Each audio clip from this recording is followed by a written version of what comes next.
Pesticides are inherently toxic and responsible for thousands of deaths globally every year. These concerns have led to a range of highly hazardous pesticides being banned in the EU due to their detrimental effect on both the environment and human health.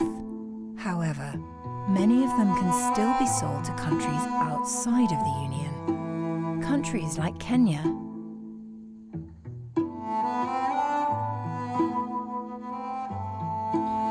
There are some pesticides that have been banned in Europe because of their negative impacts on human health and also on the environment, but they are not. They find their way here.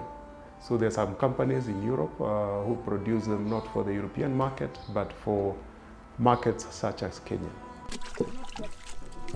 Even the water is dirty. Sometimes even they mix with the dirty water. The water is also dirty. Yeah. It's a problem on top of another problem. Yeah. Now that dirty water brooding it. Once per 7 days, once per week.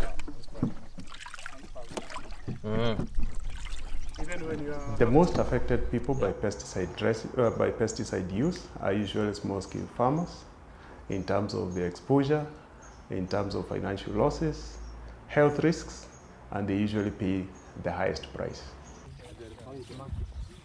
In Kenya, these pesticides are used to grow food for domestic consumption, but also for export.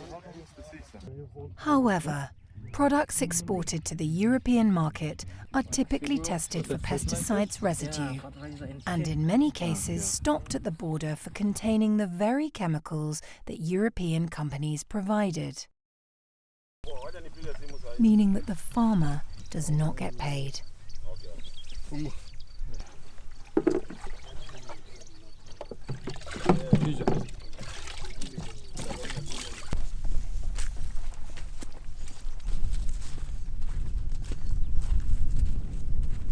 The current use of pesticides, if it goes on, it's going to put Kenya into a very high risk as a reputable trading partner in the export business because more and more interceptions have been made in the recent years, and it's time that action was taken to ensure that we minimize the use of banned pesticides, but also proper use of the ones that are allowed.